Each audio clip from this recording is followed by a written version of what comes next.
Hello, everybody. It's Wednesday. I have a new assistant here with me. You know, what's your name, assistant? Leah.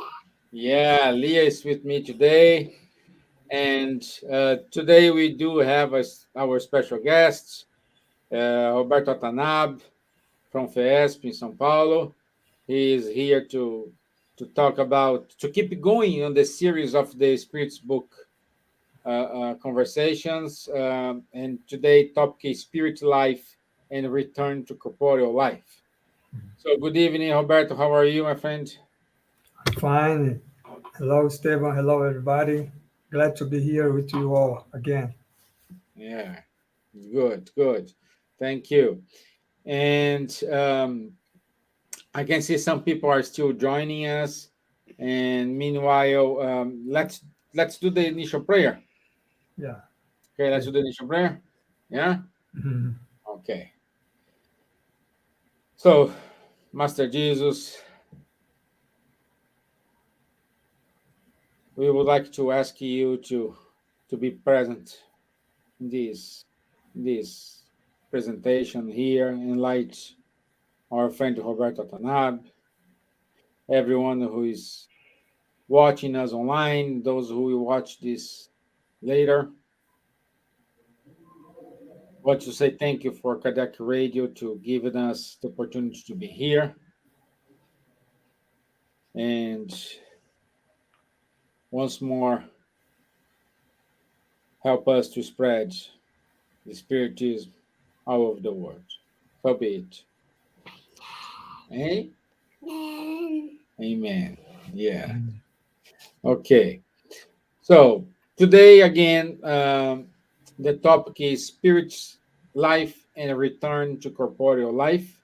You will find the material for this talk into the spirits book, and at the end, if you have any questions, please write your questions on the comment box, and when Robert finish, we will answer all those questions we may come up. Are you ready, my friend?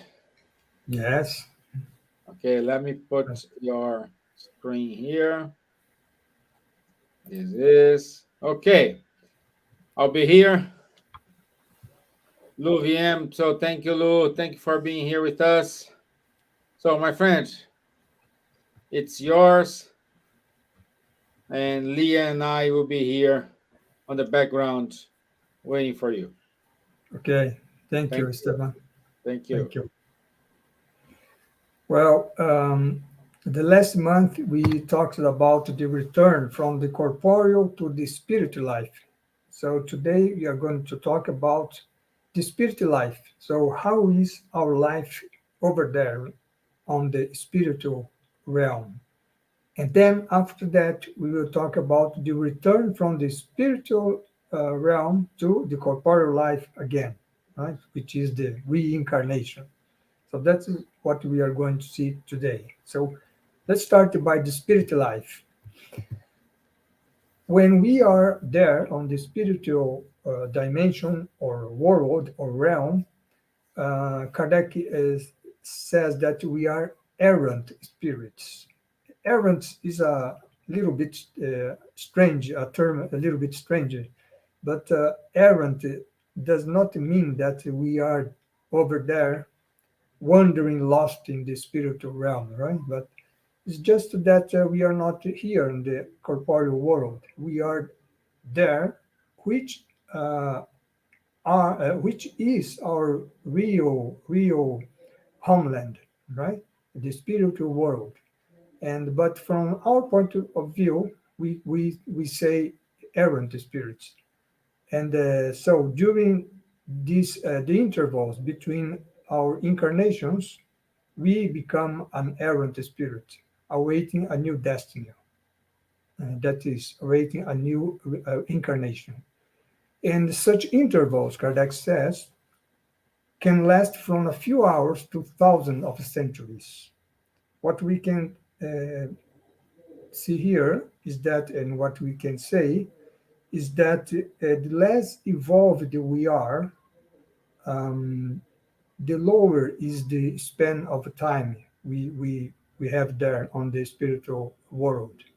And the more evolved we are, the larger span of time we take there on the spiritual realm. So that is the difference, right? So, and in some cases, Kardec says, spirits can ask to extend such time on the spiritual world because we want to pursue some studies that can be done only there, right, in the spirit state. So, but there is a limit to that, right? We can stay there forever. And sometime we will need to reincarnate again.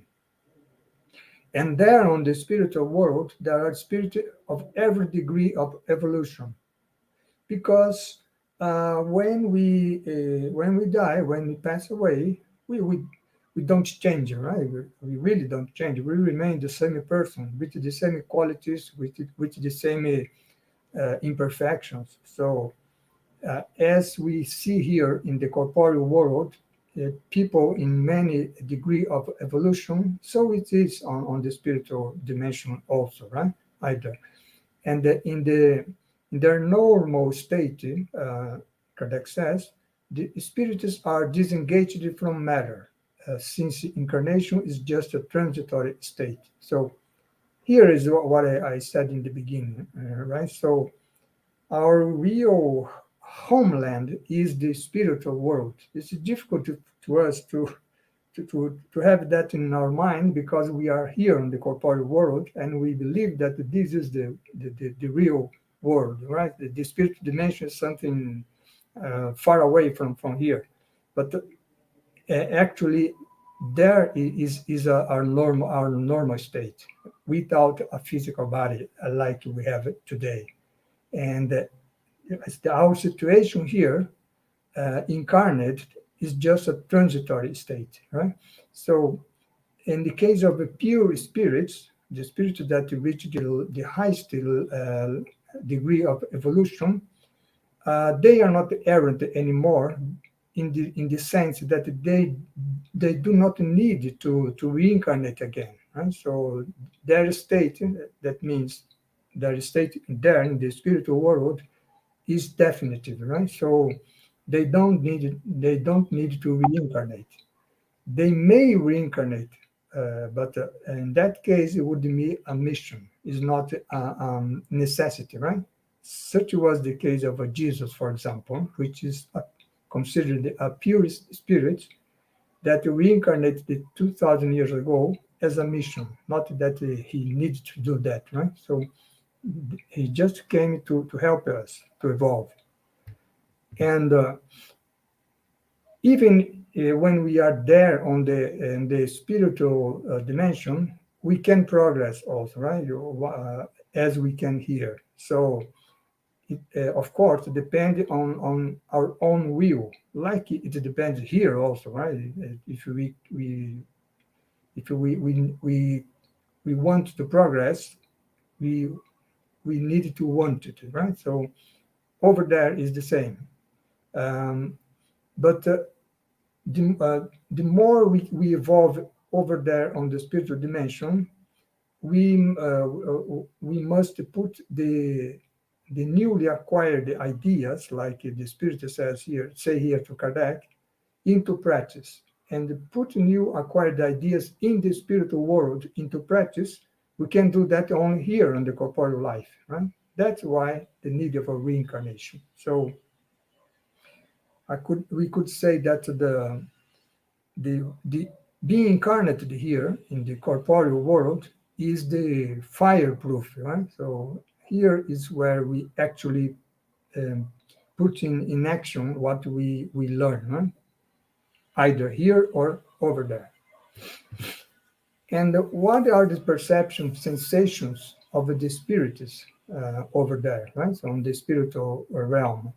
So over there in the world of spirits, we as soul, we have more perception than when we are incarnate, because we don't have our body as an obstacle, right? So to perceive things. So our perception is wider than what we have now, right? So, and the nearer we approach perfection, the more we can perceive, the more we know. So that's what the spirits say here, right?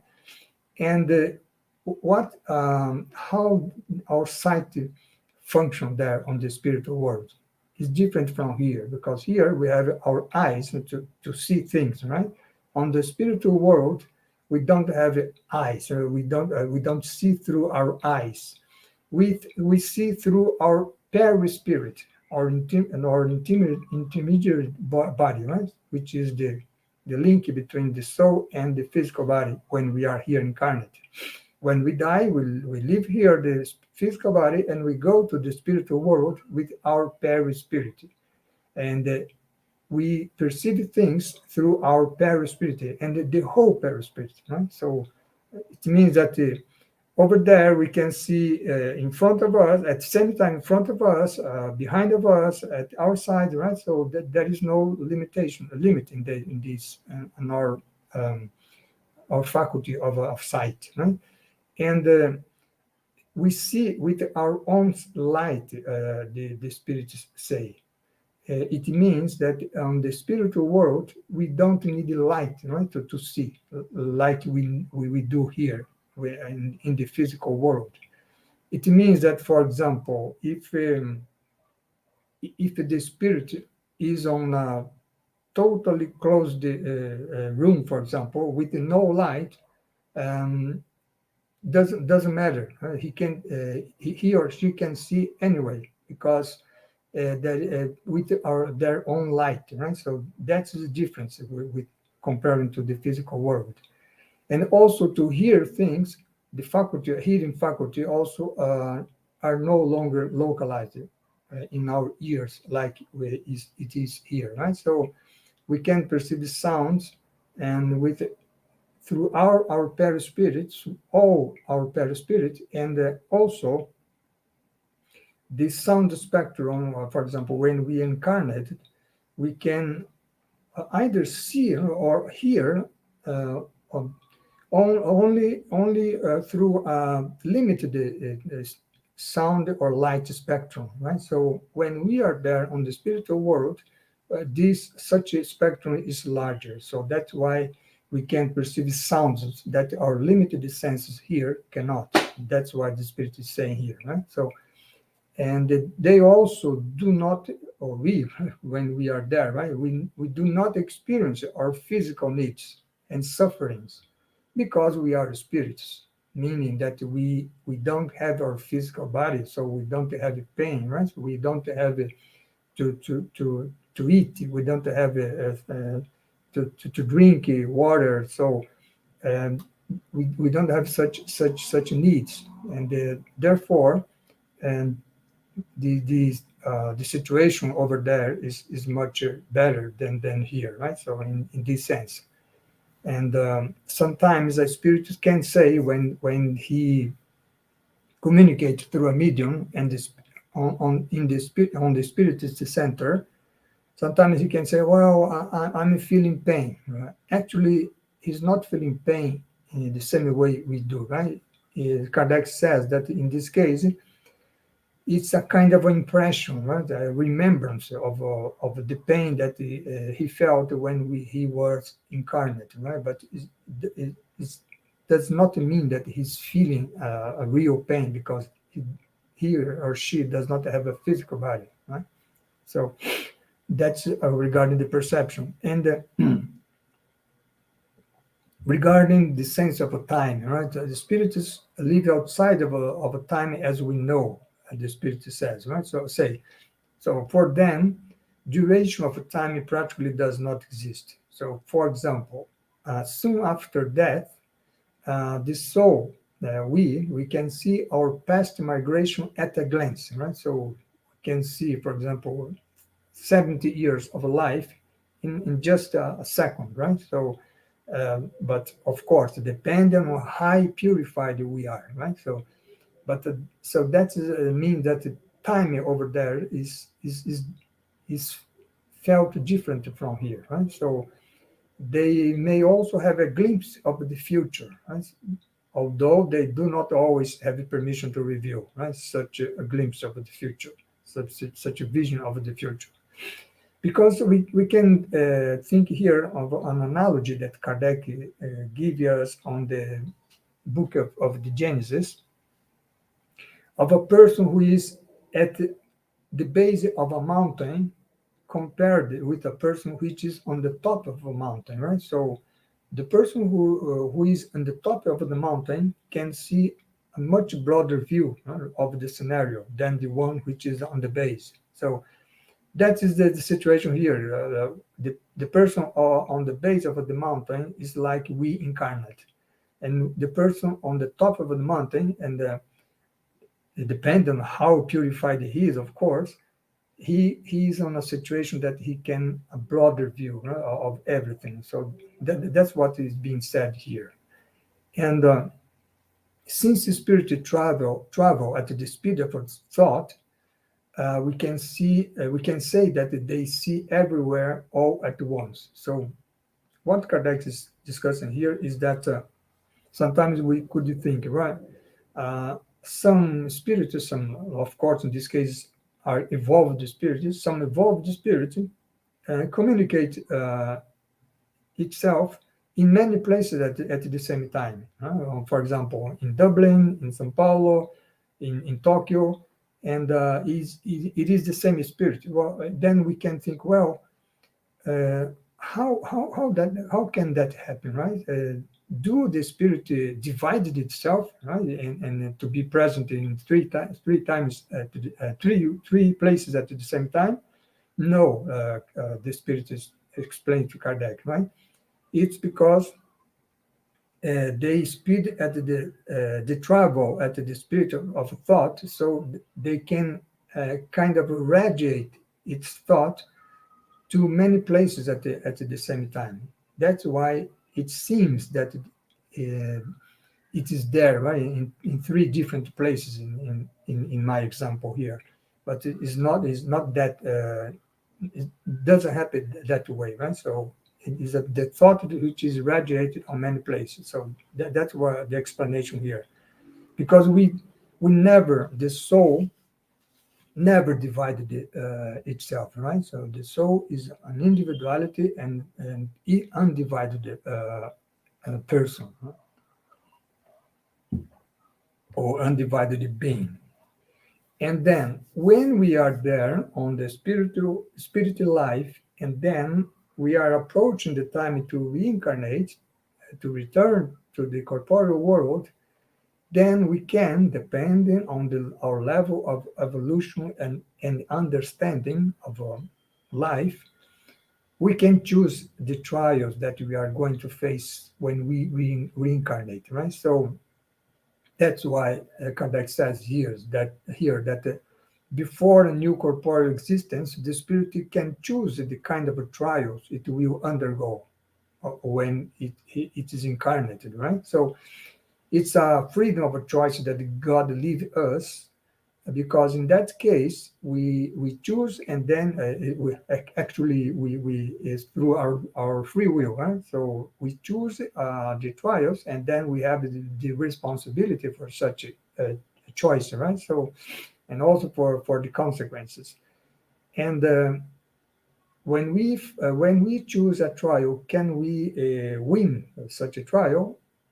Well, it depends, right? Because when we are here, when we are incarnated and we are here, we continue to have our free will, right? So we can succumb to such a trials. But then God gives us new opportunities, right? New incarnations, so that we can start over from the point where we failed, right? So that is the infinite mercy of God. And in some cases, God can impose a certain existence on a spirit. So in this case, if the spirit is very impure, or have a very ill will, In that case, a new existence is imposed to him because he doesn't have a condition to exercise its free will, right? So in that case, um, it is imposed, and then it's not capable of determine what would be most useful to it. So that someone must choose for him, right? So is the same as we sometimes do with our children, right? So when they still don't have um, a liberty, a condition to choose what is best for them. So, and now the spirit choose its trials when it still is there, right, on the spirit life. Then can he or she on the spirit life see all the details of the trials he is going to face? Kardec says no, right? The spirit answers to Kardec no, because we can see only the major events that will influence our destiny. Right? We are there on the spirit life and looking forward to our next incarnation. So we can see only the major events. The details will be the consequence of our own actions or of our free will exercise and also of the circumstances. Right? So that's very important because if any detail of the trials that we were going to face were known to us, that would be a kind of a determination, right? And that would be contrary to our free will. And now, next stop is how is the relationships over there, right? And on the spiritual dimension beyond the grave. So over there, spirits have authority one over another relative to their degree of evolution. It's like here, right? So a person who has um, a higher degree of evolution have a moral, at least a moral authority over one which has a lower degree of evolution. And over there, they exert such an authority, which is moral, in mainly moral, through an irresistible moral sentence, right, over the less evolved.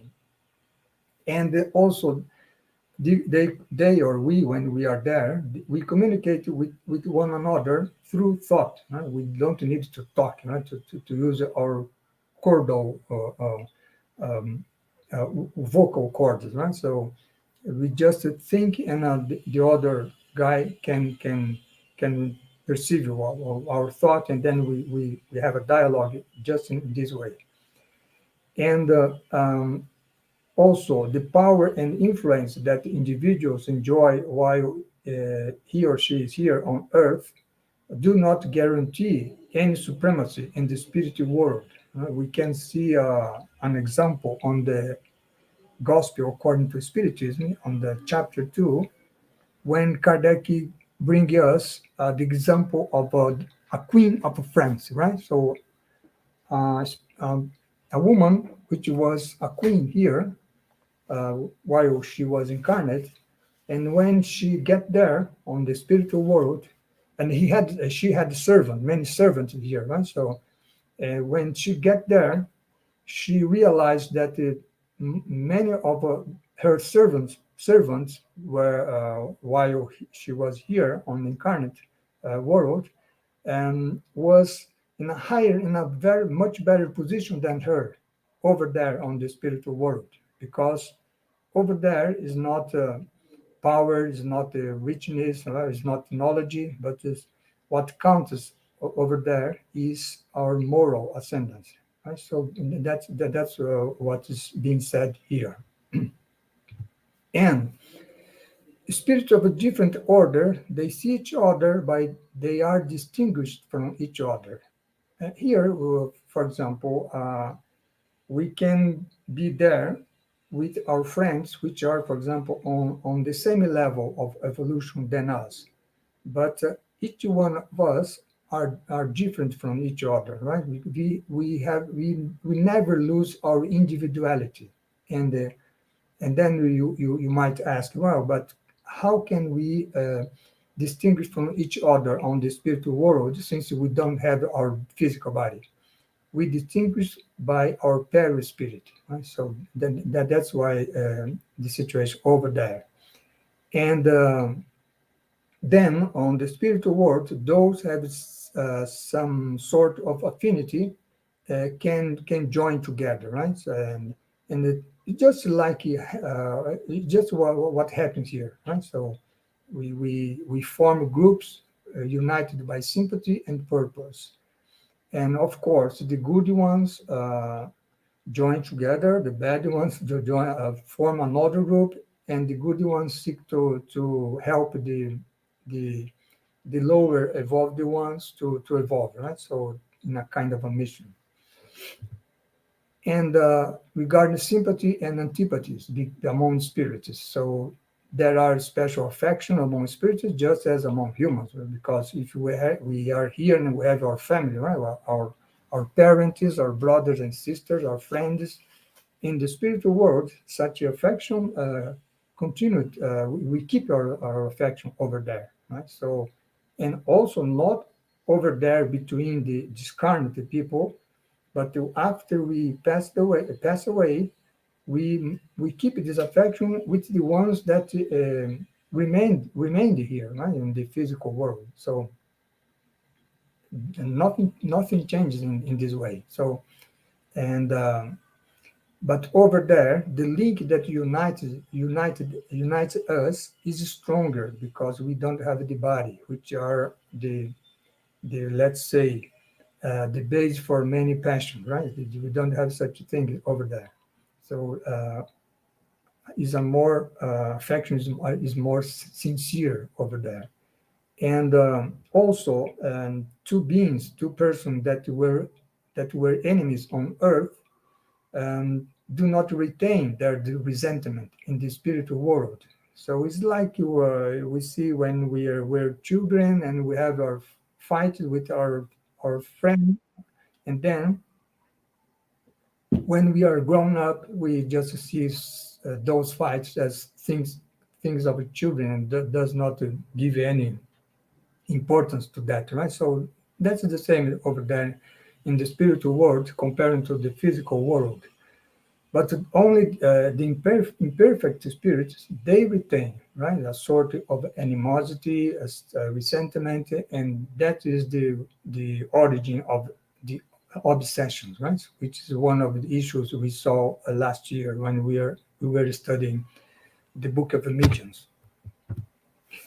And what about the remembrance of a corporeal existence? Do we remember? So yes, now Kardec says we can remember our corporeal existence when we are there, and sometimes we laugh, we pitying our behavior. Right? Oh, how immature I was, right? When I was there on the corporeal world. I was here on the corporeal world.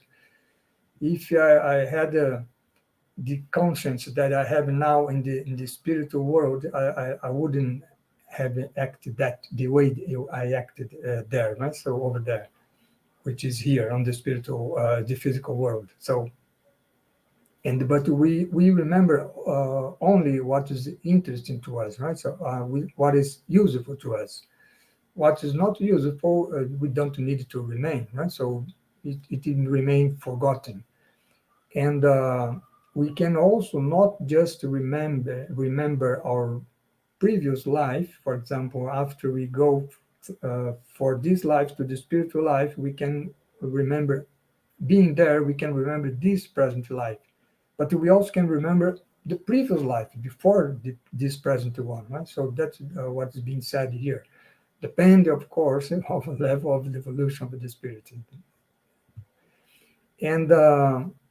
These our ideas also change, right, in the spiritual life, because we become more dematerialized over there. So we don't have the passions that we have down here, right? So that's why we have more, our perceptions is wider, our sensations is wider, so we have a change of ideas, right?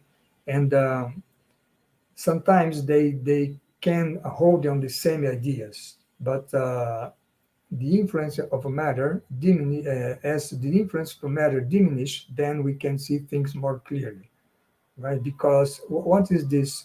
The influence of matter is because as we evolve, we are less and less attached to the physical life, you know? So that then we can see things more clearly. That's what's being said here. And what about the commemoration of the dead, right? So the Memorial Day. So are spirits sensitive to that? Well, yes, they are sensitive to being remembered by those who loved them on earth, but it doesn't need to be on a specific place, right? We don't need to go to the cemetery, for example, every year to remember of our loved ones, right? Which had passed away. So the more important things is prayer, and when such memory comes from our heart, right? That's what affects them positively, right? In this case, and they are happy to being remembered by us. And those who are sad or suffering, they suffering the same and moral suffering, right? So they can be consoled by we remembering him, right? So now let's talk about the return to the corporeal life, so which is incarnate again, right? So what is the prelude to the return?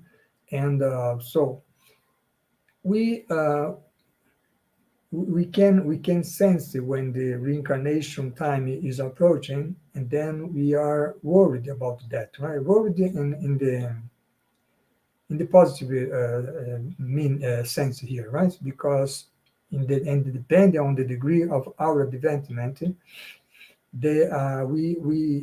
we are concerned about that because we have a kind of make a kind of a planning right over there. Well, how my next incarnation will be, right? What are the trials I choose now to face you when I am incarnate? So these are important things, right? So that we must worry about. So, and we also can hasten or delay the moment of our incarnation. For example, in that situation that I gave you before, right? I need to. I would like to study a new subject here, and I can do that only here on the spiritual world. But we cannot prolong that indefinitely, right? Because to advance, we need to reincarnate, and then here again, we know the kind of a trials to which we will be that we will be facing, but we do not know if we are going to win or fail because it will depend on our free will. And we we we can, for example, as a trial, we can choose it to have bodies imperfections because, for example, if I was an orator on my past life, and through my this faculty, I deviated lots of a person from the right way. Then I can choose, well, if I come back again to the physical world with this skill, I can do that again, right? So I choose to have some problem in my vocal cords that I will have difficulty to talk, right? to speech, and then that will keep me from failing again, right? So it's interesting to have this point of view, but that's what happened, right? When the spirit is conscious of the need of evolving and conscious of his weaknesses, right? So and then we also may be compelled, but in this case, it's not a choice; it's a case of imperfect spirits, and to unite with the body of a child who, by its birth and position, may become a means of a punishment. For example, a rich guy that, well, practically make a bad use of his wealth on the past life, he can choose the next, he can choose, no, he's compelled the next incarnation to be born poor, right? So, as a kind of a punishment, it's not punishment in the way that something that will just with the goal of suffering, having him suffering, but actually is an opportunity for him to have another a new opportunity, right? And to see the other way of the situation that he was there on the past. So everything in our life is going is deemed to get us evolved, right? So that's what we can understand here. And the spirit only becomes aware of its reincarnation at the last moment. So it's like, for example, right today when we are going to sleep, for example, we start to losing our conscience, right? Or when we are going to die, we gradually we lose our conscience, and the same happens over there when we are going to reincarnate. The spirit also becomes to lose its conscience. Confusion takes hold of our mind, and similar to one in the throes of death, right? Kardec says here. And such confusion lasts until the new existence is firmly established, or until we are born here in the physical world. Right? So, and the joining of the soul with the body begins at conception, right? And it's only complete at the moment of the birth. So actually, we are attached to the body we are going to utilize when at the time of the conception from our parents, right? And then we take 9 months of during where we are going to tighten its link with our body, and then at the moment of a birth, then we are completely connected. We are soul with our perispiritus are completely connected to our physical body, and then we are born, right? So, but while we are there during that 9 months, we are connected to the with the body just by a fluidic tie.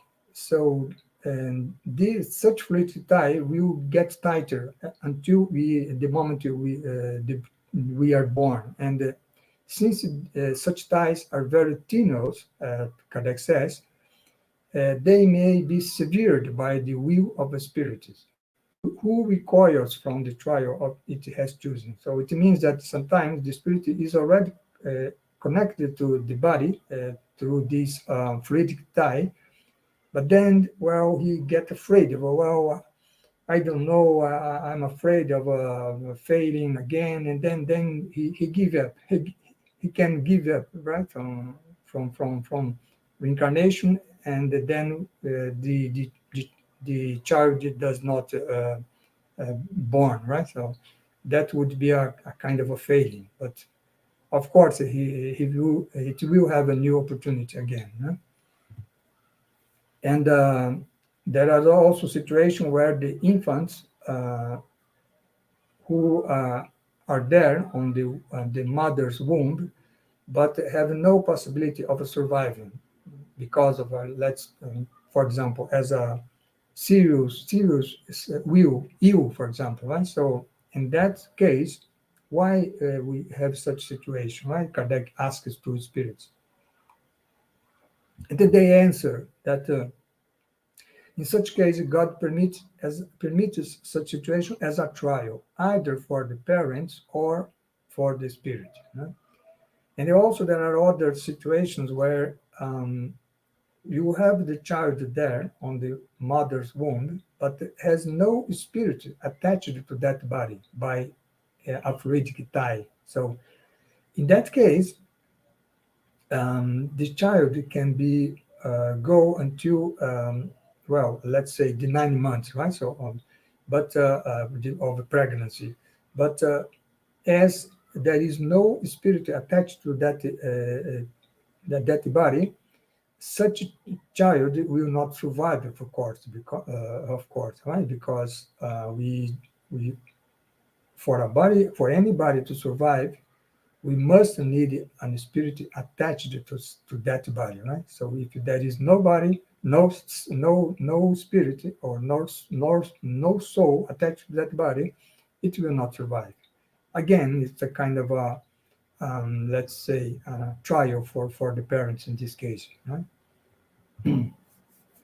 So next issue here is regarding abortion. So we have the natural abortion, right? When the woman, for example, is on the second month of a pregnancy, and then naturally she aborts, right? She loses the child, and in such cases, it's something which happens naturally. But artificial or abortion, and we let's say we decide to take the life of the child there, right? So we decide to take the child from the woman's womb. No? In such case, um, the artificial abortion is considered by the spiritism point of view a transgression of the law of God, right? This, since regardless of the time of a conception, right? Doesn't matter if the conception happened just uh, 5 minutes ago, or 2 months, or 3 months, or 6 months. At any time, we should not practice artificial abortion, unless the only situation where Spiritism admits abortion is when the life of the mother is endangered by the pregnancy, right? So in that case, for example, a physician would say, if this child goes until its birth, the mother can die, right? In such case, then Spiritism admits abortion because, like Kardec says here, right? So it's better to sacrifice the being who does not yet exist, which is the child, than the being who already exists, which is the mother, right? So that's something very important in Spiritism. Of course, um, because someone can think, well, I practiced that on the past, right? So how now? What is my situation now, right? Since I transgressed a law of God, as I know now, right? So in such case, we have the following situation: when the person is not aware of what we are saying here, is one situation, right? And when the person is aware of what we are saying here, and even being aware, he or she practice such abortion, is another situation, right? So there are, let's say, alleviating and aggravating situation, right? So, and also the person always have new opportunities, right? For example, if a woman has practiced abortion in the past, what can she do now, right? So, or in the future, she, for example, in a new pregnancy, she does not do that, right? Leave the child be born, or she can take care of another children, right? So children of whose parents, for example, were lost. She or he, right? Because many times the father also forced the abortion, right? So in such case, the the couple can adopt, right, a child. So there is many solution, right, to such a situation. So what is the influence of an organism, right? So when we incarnate, right? So um, when we join our new body, we preserve the attributes of our spirit nature. But the exercise of such attributes or of such faculties depend on the organs that will be served, right? And through this new body, because the material envelope or the new body is an obstacle to the free manifestation of the spirit's faculties. It means that, like I said in the beginning, right? When we are here on the physical world, we have some limited perception of things. When we go there after dying to the spiritual world, our perception widens, right? Then when we incarnate again, so we limit again, right, our perception. Is that what is being said here? Right? The influence of the organism. And then we have the case of the mental impairment, for example, right? So what is the mental impairment? We have a situation of a spirit which is normal, but he or she incarnate in a body in a brain which does not have which is normal, right? Which is abnormal brain, which does not allow him to express its thinking, for example, right? So in this case, we have extreme case where the organism, our body, is an obstacle, right, to the spirit to express freely. So, but does not mean if we have a mental impaired person, does not mean that his or her soul is of a little evolved nature, because sometimes or many times we have a human soul in that body which is more intelligent than we might think, much more intelligent than we ourselves, which have normal brain, let's say, right? Because it's a kind of a as I explained before, right? It could be a kind of a trial that spirit decided to choose, right? In the past, for example, that spirit was a genius, for example, on the science field, on art, on whatever, philosophy, but make a very bad use of that. Then he, as a kind of a trial, he chooses this to be born in such a body, right? So that's the situation here, and that's why Kardec said that the spirits who dwell in such bodies are expiating past wrongs. Right? It is interesting to see that, right? Because it's like I said, sometimes you in a mental impaired person, you may have a genius from the past. Right? So in the spiritual state, the mentally impaired are conscious of their mental state. That's why Kardec says that sometimes you take that mental impaired person and then you evoke that person, evoke the soul of that person. So the soul uh, disengage from the physical body, and then he communicates through a medium in dialogue with us, and then dialogue with us normally, right? So with no problem, because he's communicating with us through his or her perispirit, not with his physical body, which is impaired, right? So then we can see that such soul is more sometimes more evolved than we are, right? So that's what is being said here, right? And after such person dies, it takes some time, but gradually it it uh, uh, it relieves from the impaired body that he or she had, and then she in the spiritual world he returned to the normal consciousness, right? So that's been said here, and well, that's what it's written here. So let's let's see now the situation of a childhood, right? So the spirit that animates the body of a child also may be as developed or more than the spirit of an adult, right? We have many cases on history where, for example, let's say the parents of a Socrates, right, the famous Greek philosopher. Well, the parents of a Socrates were very humble and a person, right? So Socrates was a genius on philosophy, but the sons of Socrates did not have his brilliance, right? His brilliancy on philosophy. So it means that.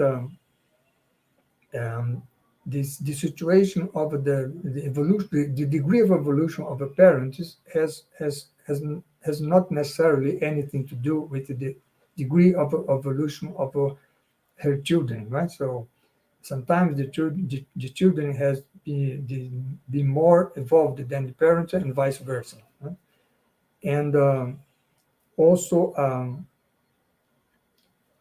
why such a child which is more evolved than his parent or more evolved than us, how why they can express their degree of development, because the organs, the body is still developing, right? So that's why the undeveloped organ cannot provide with all the intuition of an adult, like say here. And also when the if the person dies when he's still he or she is still a child, the spirit takes some time, but it regains its former lucidity of an adult until when the separation from the body is complete. So that is another interesting thing also, right? Because sometimes we can think, well, if a person dies as a child, for example, how is the situation over there in the spiritual realm? Does the spirit will keep it as a child? No, no way, right? Because sometimes after he dies, he returns to his adult consciousness, because the soul it has not a child mind, right? So the body was of a child, but the soul is not a child. So that's the explanation here. Well, during childhood, the spirit is more accessible to the impression it receives. So that is the importance of education, right? From the parents, from teachers, because when we still are a child, we can be a very bad will person, but we are more flexible when we are a child. So we can be oriented in the good direction. Right? That's the importance of education here, because when we reach a certain age, like Kardec says, when we are there on the adolescence age, or being going to the young age, then our character come will shows up, right? So that's why in the childhood is a very important time to educate a spirit. Um, well, earthly sympathies and antipathies. Well, why I can feel sympathy for one person which I never found here before, and or the opposite, right? Feel antipathy. Well, that is the remembrance, right? The remembrance, not consciously, but is because we have known each other on other lives, right? So that's the reason for sympathies and antipathies. Mm. And also, when we reincarnate, we forget our past, right? So that is very important, because the remembrance of what we were on our past life would be a big obstacle for our evolution now. For example, Kardec says it could, in certain cases, it could cause us a great deal of humiliation. Suppose, for example, that I remember that I was a criminal on my past life. So that would be that such a reminding would be something very difficult to deal with now, right? So In other case, it could exalt our pride. Or pride, for example, suppose that I am now very humble person, and I remember that I was a very powerful person on my past life. So that would be something that would hinder our free will.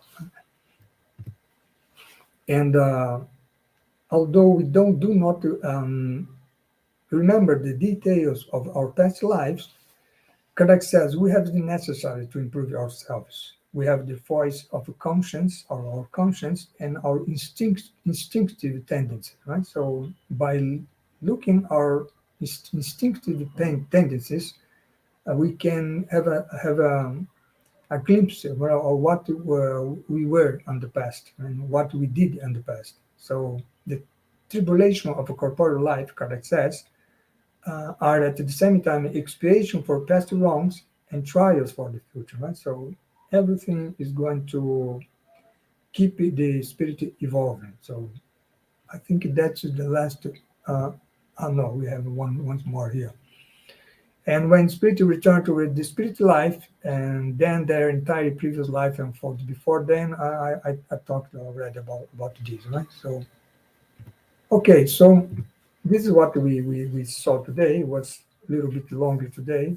Spirit life and return to corporeal life. And next presentation next month, uh, we will see the emancipation of the soul and the three kingdoms. So that's the issue that we are going to see next month. So thank you for having me during this time. Stephen? Okay, my friend. Nice one again. Yeah, it's easy. When you talk, it's easy. We do There have is a question here from Narciso Thomas. yeah, I mean, here, seeing here. So, while we are errant spirits, we don't have deformities or sickness like we have while we're still alive. Yes, Narciso, we don't, yeah, because actually our perispirit is very flexible. What can happen is like this. Kardec says that on the book of Genesis, right? Suppose that I have a deformity when while I was incarnate. Suppose, for example, that I didn't have my left arm, for example, right? So when I come back after death to the spiritual world, my perispirit is not has no deformity, right? I have the normally my left arm, let's say, in my perispirit. But then, suppose that I decided to, if you, Narciso, for example, is a seeing medium, you can see spirits, and I as your friend, decided to show up to you, show myself to you, right? As as you are my friend. Then, for that purpose, I can, because the perisprit is very flexible, I can appear to you without my left arm, right? So just for you to recognize me, because otherwise you wouldn't recognize, well, this is not Roberto, right? This is a other person. If I appeared normally, right? So I can do that by my thought, right? Because I can. The spirit is very flexible. But after that apparition to you, I return to my normal condition, right? With my body normal again. So there is no deformity or sickness in the spiritual world, right? So sometimes we have also the situation where a person can show deformities, but it is not because the perisprit has such deformity, but it's a kind of a, let's say, a punishment, right, to that spirit, and that he thinks that he had that deformity, but actually we don't have, you know? So that's what I could answer you on this regard. Okay, good, my friend. Good. Thank you for the question, Narciso. Thank you. Because of the time, I'm conscious of the time. We're over the time. So, Yeah. um, once again, Roberto, thank you for your time. Thank you, FESP, for your availability. And Lou also put a comment here. Mm. It seems that incarnation is more difficult process than returning to the spiritual life. Yeah, actually it is, Lou, because as the spirits always say to us, right? So our real life, our real homeland is on the spiritual world. So it's difficult to live there to come here, but we need to do that, right? Because we only evolve if we come here. But it's difficult, of course. Huh? But return to the spiritual life, for example, most of us, we are afraid of dying, but we wouldn't have such a fear, right? Because dying is to return to our real life, right? So yes, your comment is correct. Great. Good. At least something is easy for us. Yeah, Yeah. My friend, would you mind to do a final prayer for us? sure. Okay, so thank you again with this new opportunity. I see you again on June 20.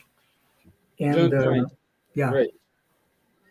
so let's now thank all the spiritual benefactors for all the support they gave us during this presentation. And then also thank Kardec for all these clarifying concepts that he brought us to understand better the real meaning of our life, and thanking Jesus, and finally God for this opportunity of this incarnation we have, and to the understanding that we are getting uh, in this incarnation. So be it. So be it. Okay. So thank you. Okay. My Oh, assistant just your assistance is forget to there, say bye. Leah. Say bye, everybody. I missed everything. You missed. Yes. Yeah. Say thank you. Thank you. See you Thank next you, week. Leah. And I'll see you, Roberto, on the 20th of June. I'll see you in 20th of June. Yeah. Okay, see you, Leah. Thank you, guys. Thank you. Bye bye.